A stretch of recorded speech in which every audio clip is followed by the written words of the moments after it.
Hello, Dr. Flavio here. Today I want to address the difference between psychology and hypnotherapy. This is a common question that I ask. I recently had a conversation with someone who's a clinical psychologist, very nice lady, and she was asking me a very reasonable question. She says, well, how long does a hypnotherapist study to become a hypnotherapist? And I've trained over 3,000, certified over 3,000 hypnotherapists. I've been practicing hypnotherapy for 27 years.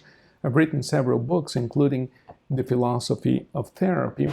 So I'm a little versed in the process of educating and forming new hypnotherapists. And I said, well, look, it depends on a few factors. There's no standard curriculum and there's no standard way of doing it, but anywhere from 3 to 9 months, perhaps a year, depending on how we structure these courses and also depending on the sorts of students that we start off with. If a person has never done any kind of college work, sometimes we suggest they go into a community college and take a few writing classes just so they become a bit more fluent in the process of writing and so forth.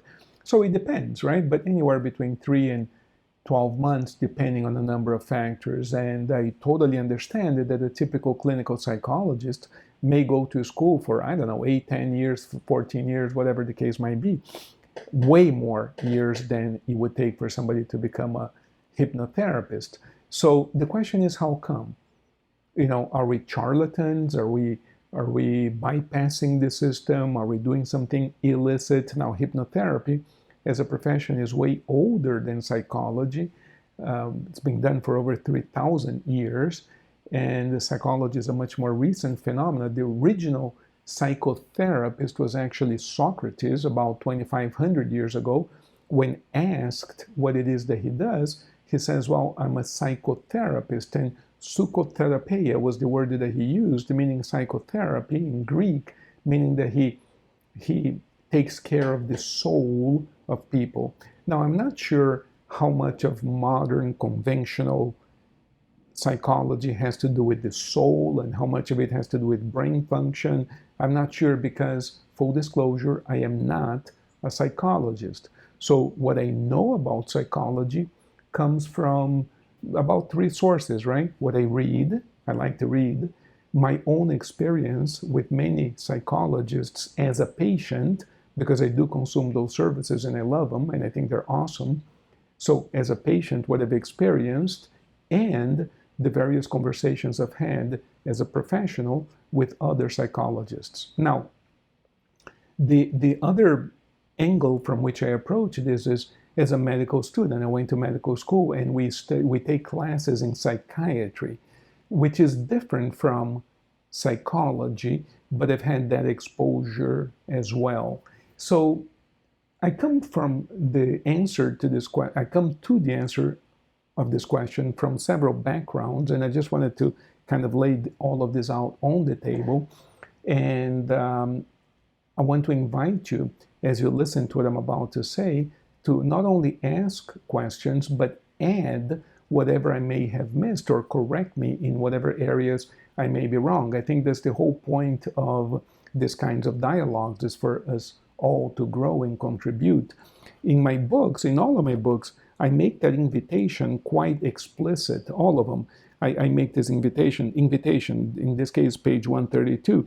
And I invite people to opine, to offer suggestions, to point out errors, not just in grammar and typography, but also errors in the thinking, in the presentation of the ideas and so forth. And I think that that's, in that spirit of cooperation is how we all grow.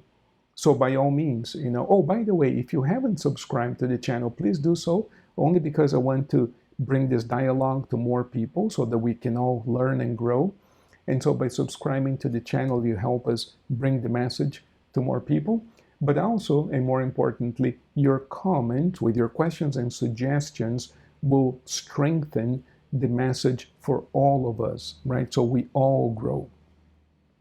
Now, in psychology, I think the central feature of psychology is the whole process of diagnosing and treatment, diagnosis and treatment. And diagnosis is based on a comparison between what I'm experiencing with the patient, I'm comparing that to what I have read about mental illness or mental processes of all types. Because that comparison is critical, and because it's subjective in many cases, because as we used to discuss with Dr. Rudin in medical school, it has everything to do with clinical significance, right? We all feel sad one day, but is that depression? Well, is it clinically significant? Are you missing work consistently because you feel sad?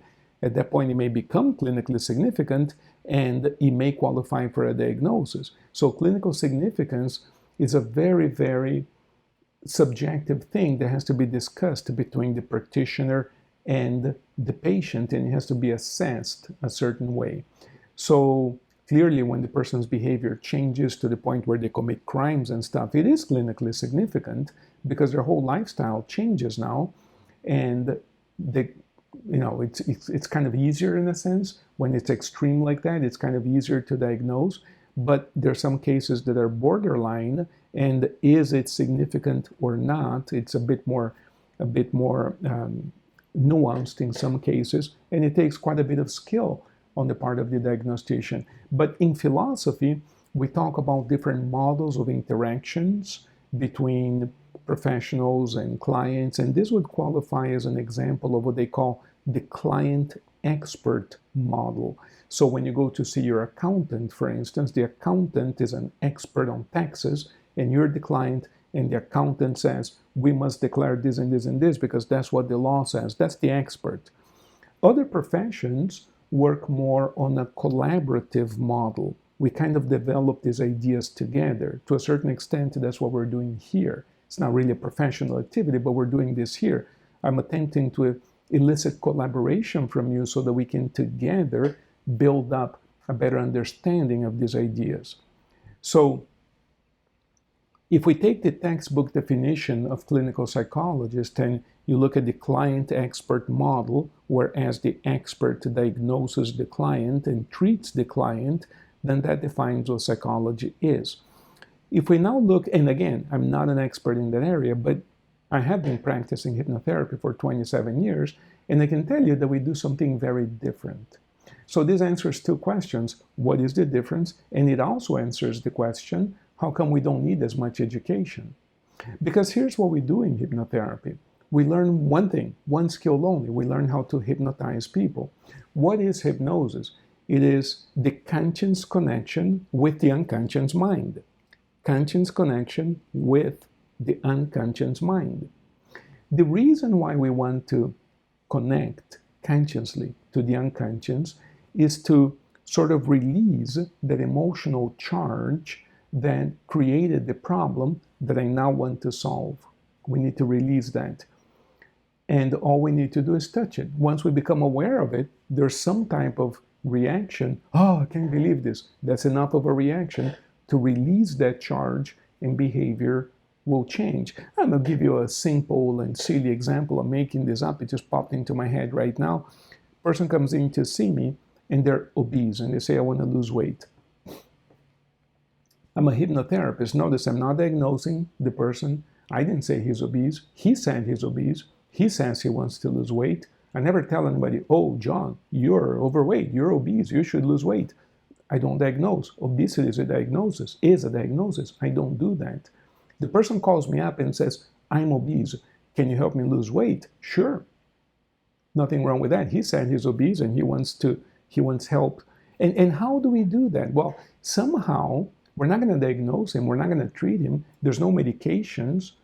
What we're going to do is create an emotional experience that is sufficient to create a change in his behavior. And as a result of the changing behavior, such as eating less and exercise more, he will lose weight naturally. So how do we create that changing behavior? Well, there has to be an emotional experience. Well, how do we create that emotional experience? We hypnotize the person. We make him consciously aware of their unconscious. And then I say something like, let's go back to when this thing first started, something like that. Because they're suggestionable, because they're hypnotized, they'll have some type of mental experience that in their minds answers the question, when did this whole thing begin? Let's just say that this guy, who's 50 years old, sitting on my chair, sees himself at the age of 5, and he's playing in the schoolyard and he's eating a candy bar. I'm making all of this up, right? I'm not suggesting that. Okay, so Johnny comes over, knocks him down, steals his candy bar, and eats it. The client, who's now 5 years of age, in his mind, is experiencing all of this in his mind. He gets very annoyed, very upset. He wants to strangle Johnny. And he makes a promise to himself that whenever he gets a candy bar, he's going to eat it as fast as possible so that nobody can take it from him. Well, we forget that experience, but not really. Because it's still in there, right? And over the next several years, whenever he sees any food, he'll eat as fast as possible so that nobody can take it away from him. We don't quite notice that we're doing this, but we're doing this. As a result of doing that, year after year, we end up gaining too much weight. Now, we want to reverse the process. Well, there's an emotional charge there, as I call it, that in this example was created at the age of 5, that causes this man, in this example, to want to eat as much as possible, as fast as possible, so that nobody takes my food away. Until that emotional, you can tell, if I were a psychologist and if I had done therapy with this person for years, until the person somehow came up with this experience at the age of 5, it might have taken 5 years for him to get there, just talking about this. But suppose we did get there and I told this person, listen, don't do that anymore. Don't overeat fast because nobody's going to take your food away. That goes into, listen, how many times have you become aware of a problem of yours and you said, okay, what I need to do is X, Y, or Z, and nothing happened? Well, the example of weight loss is a prime example. Who wants to lose weight, who does not know that in order to lose weight, we gotta eat less and exercise more? But we don't quite do that, right? If we did, we don't have a weight problem, not for long. But the point is that we don't do that if we have a weight problem, which means that knowing how to fix the problem isn't enough.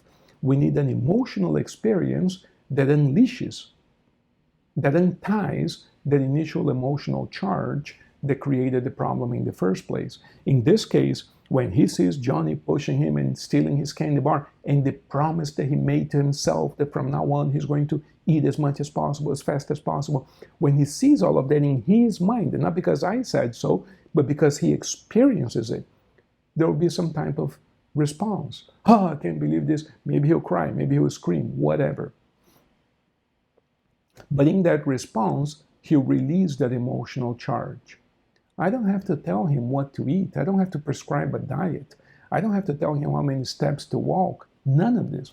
This guy leaves the office. His behavior will be changed because every time he's about to eat, he's going to remember that and say, I'm no longer 5 years old. Who dare take my food? I'll punch him instead. Whatever, right? There will be a different response in there, but he won't overeat anymore. And as a result of not overeating anymore, he'll lose weight. So what I want to point out in this example that I made up is, where's the diagnosis and where's the treatment? And the answer is nowhere. I didn't diagnose the person and I didn't treat the person. Therefore, it's not psychology. We hypnotize. And because we're only learning one skill, we can do that in 3 to 12 months. We're only learning one skill, how to hypnotize the person and how to ask a few questions. But we're not diagnosing and we're not treating. And that's why it is possible to learn this in much, much less time than it would take to learn to diagnose and treat illness, which is the domain of psychology and psychiatry. We don't do the same thing. What I'm looking forward to is your comments on this, your corrections, if you believe I made a mistake, which is perfectly awesome. I welcome that. And also your challenges, challenge me so that we can take this dialogue further. Please subscribe to the channel so we can bring the conversation to more people. But let's engage in this conversation. Tell me if you believe that my description of psychology is accurate. Again, I'm not a psychologist. Tell me if you agree with my definitions and explanations of hypnotherapy. And tell me if you agree that they're very different things. Because they are different things, right? The way I describe them. But do you think they're different? So let's engage in this dialogue. Thank you so much. Blessings to all of you. Looking forward to our conversations.